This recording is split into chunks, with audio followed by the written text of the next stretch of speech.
Hello everyone, welcome to my channel investment Greeks. तो आज अपन Tata Motors पे थोड़ा एनालिसिस करेंगे। दो स्टॉक 6% ऊपर है। फिर भी इस पे डिस्कशन क्यों करना है? ठीक है, न्यूज़ में है, दैट इज़ फाइन। नोमुरा ने दिया है रिपोर्ट, ये सब ठीक है,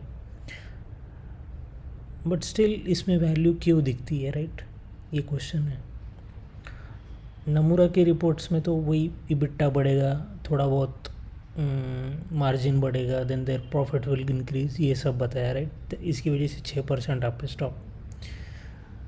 बट अपार्ट फ्रॉम दैट, जो मैंने एनालिसिस किया है वो पॉइंट्स भी आपको थोड़े बताता हूँ। और इतना ओवर वैल्यूड स्टॉक मार्केट है, 70-80 के 90 के पी चल रहा है, राइट?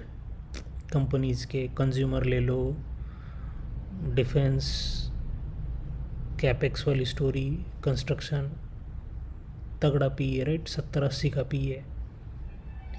तो उसमें कुछ अंडर वैल्यूड स्टॉक अगर ढूंढने हैं, वो जो नोन हो विथ गुड मैनेजमेंट, राइट? तो Tata motor is one of them. तो अपन एक्सप्लेन करते हैं कि 1091, राइट? इस पे भी स्टॉक क्यों मैं बोल रहा हूँ कि ओवर वैल्यूड नहीं है, still there is a value. ऐसा क्यों? ठीक है, तो इसके कंपैरिजन में मैंने महिंद्रा एंड महिंद्रा खोला है। इसका डायरेक्ट कंपैरिजन नहीं होता because this is Indian company, ये इंटरनेशनल में भी है, ठीक है। बट अभी इसका इक्विवेलेंट प्लेयर ईवीज़ पकड़ लो या फिर जो भी कमर्शियल है, पैसेंजर व्हीकल है, तो थोड़ा बहुत कंपैरिजन आ सकता है महिंद्रा के साथ। दो this is international and this is domestic company, ठीक है, बट थोड़ा बहुत तो आता ही है कंपैरिजन। दोनों का मार्केट कैप ऑलमोस्ट, इसका 4 लाख है और महिंद्रा का 3.5 लाख के आसपास है। मोस्ट इम्पॉर्टेंट थिंग, महिंद्रा का पी यू देखोगे 31 है, ओके, और टाटा मोटर का पी है 12.4। तो रफली अगर देखोगे आप, विद दैट सेड कि ये अंडर वैल्यूड है रफली, मतलब I am not digging into much detail, right? कि बट हाई लेवल पे P of the stock is 12.4 here and it is 31। तो अभी मार्केट ने 12 दिया है, मतलब कुछ तो सोच समझ के दिया होगा, राइट? इसको कम दिया है, इसको ज़्यादा दिया है। तो पहले टाटा मोटर को घाटा मोटर बोलते थे because it used to be in losses. तो उसका पी तो बनता ही नहीं था, राइट? प्रॉफिट होगा तभी पी बनेगा। So it was in loss. और उसमें डेट बहुत सारा है, कितना है? 107। ये बहुत ज़्यादा था पहले, but they have reduced it significantly. और महिंद्रा पे भी देखो आप, 1048। सो 108, 1,08,08,000 8,000 करोड़ का डेट है। तो दोनों पे भी डेट है, तो ये तो पैरामीटर चला गया, राइट? डेट तो दोनों पे भी है। नाउ इसका आप ग्रोथ देखोगे, sales growth and profit growth. Profit growth इसका 93% है, राइट? 3 से 5 साल का पकड़ लो। इसका कितना है? 16% है। इसका इतना अचानक से बढ़ क्यों गया है? क्योंकि इसका घाटे में चल रहा था कुछ दिन, इंटरनेशनल वाला बिजनेस, जो कि ये वाला जैगुआर एंड लैंड रोवर का, राइट? तो वो भी अभी प्रॉफिटेबल बना है। तो यहाँ पे इस कंपनी में रिस्क ये है कि इसको इंटरनेशनल मार्केट भी स्टेबल होना चाहिए, बट महिंद्रा का वैसा नहीं है। मोस्टली 90% इंडियन मार्केट्स हैं, दो it is present in 100 countries and all, but उसका शेयर इतना नहीं है big that will impact the results, right? तो मुझे अभी वैल्यू क्यों दिखती है? अगर मान लो स्टॉक टाटा मोटर का अभी कुछ 1 साल से कुछ परफॉर्म नहीं कर पाया। अगर आप देखोगे मार्च पे, रेट 1028 वैल्यू था 24 को, राइट? अभी ये कहाँ पे है? 3 साल का कर लेते, ठीक है। तो यहाँ तक उसने गेंस दिए थे 600 से ऑलमोस्ट 1,000 हो गया, ठीक है। कब हुआ? मार्च में 24। मार्च से नीचे गया, थोड़ा बहुत इधर ही खेल रहा है कब से, ठीक है। मार्च अप्रैल में मार्च 24 से जुलाई तक, राइट। अभी थोड़ा बहुत ब्रेकआउट हो रहा है, तो इसमें ऑलमोस्ट 6 महीने स्पेंड, मार्च, जनवरी, अप्रैल, मई, जून, जुलाई, राइट। 5-6 महीने इधर ही उसमें कंसोलिडेट किया है, राइट, ये वाले बॉक्स में। और अभी इसने वो चैनल तोड़ दिए, that means they are likely to be a run up from here, okay. तो इधर भी देख सकते हो, ये कुछ डब्बा इस चैनल में था, फिर इसने ब्रेकआउट दिया, फिर इधर कुछ टाइम था, इसने फिर ब्रेकआउट दिया, राइट। अभी वॉल्यूम्स देखोगे तो ठीक ठाक ही है, ओके ना। इसमें और ग्रोथ क्यों दिखती है, तो मेन फैक्टर ये पी वाला, इसमें 12 का पी है। अगर आप कंसिडर करते हो 30 का पी, 31 का, ठीक है, इतना नहीं मिलेगा, मान लेते हैं अपन 20 का भी पी हो जाएगा, तो ईपीएस कितना है इसका, मैंने पहले वाले वीडियो में सिखाया था। So you have to calculate the stock price with the EPS, right. So इसका ईपीएस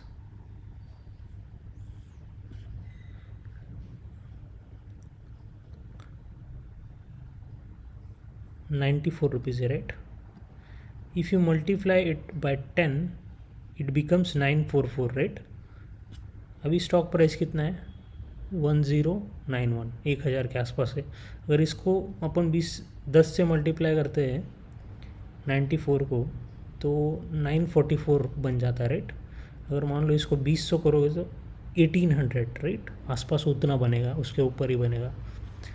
तो इसको 20 का पी देने में कोई हर्ज नहीं है, अगर if company doing well, like profits हो रहे, सेल्स ठीक है, बढ़े ना बढ़े, सेम भी सेल्स रहेगा, फिर बढ़ी रहे सेल्स वैसे, but even if it doesn't increase with this type of sale amount, right, 4 lakh crore के आसपास ये सेल कर रहा है कार्स, और उसका ऑपरेटिंग प्रॉफिट देखो 59,000, राइट। किसी किसी कंपनी का मार्केट कैप भी नहीं होता इतना, तो वन ऑफ द लीडर है।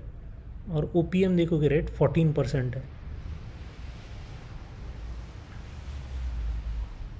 और पहले लॉसेस किए थे तो वो सेट ऑफ करते करते कुछ टैक्स भी इतना नहीं भरते अभी, थोड़ा बहुत, तो यहाँ पे कुछ भरा है, बट ये मार्च वाले क्वार्टर में -14 है, राइट।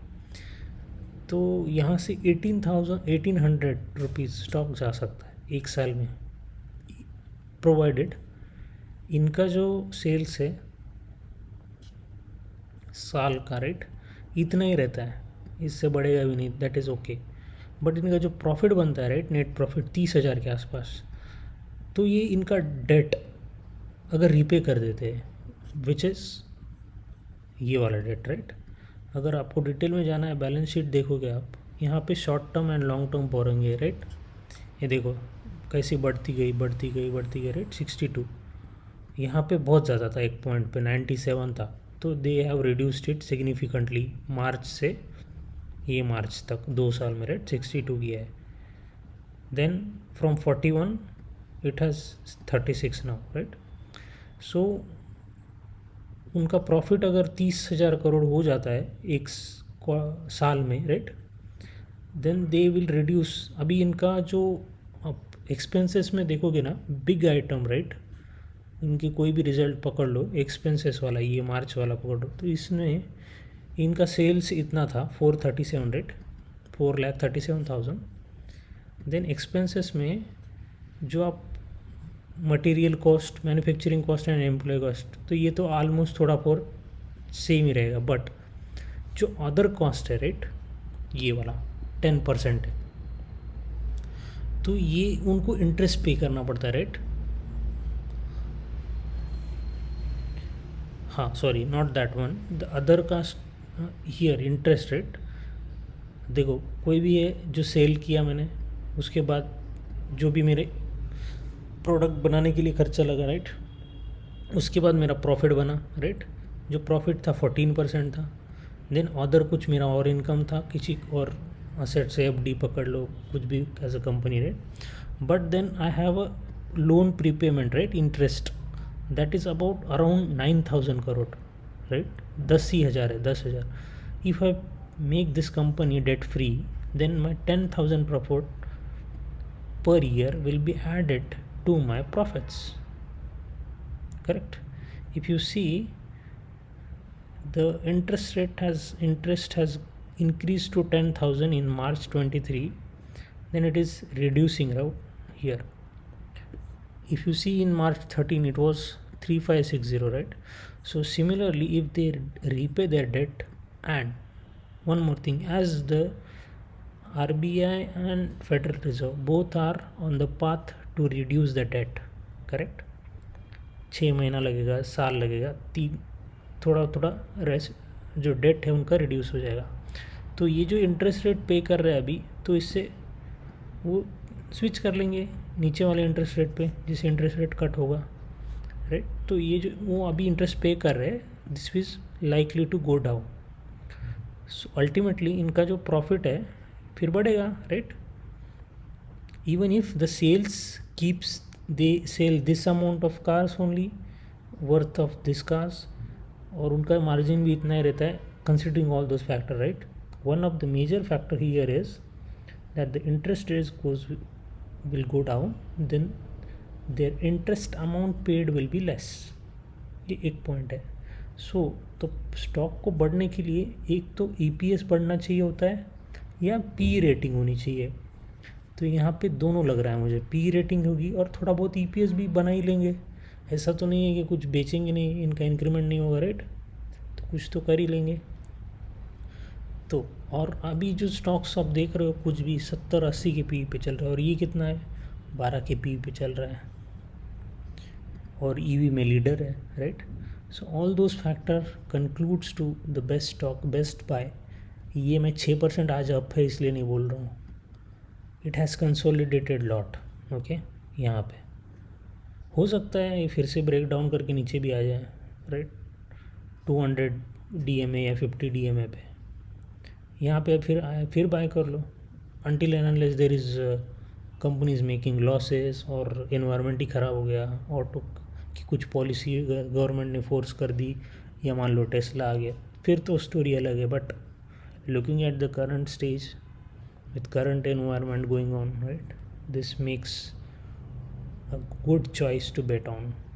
आपके पैसे, this is not a stock recommendation advice, just information that I would like to share with you guys to make you more knowledgeable and to understand how you can build the knowledge in the stock market and analyze the stocks, right?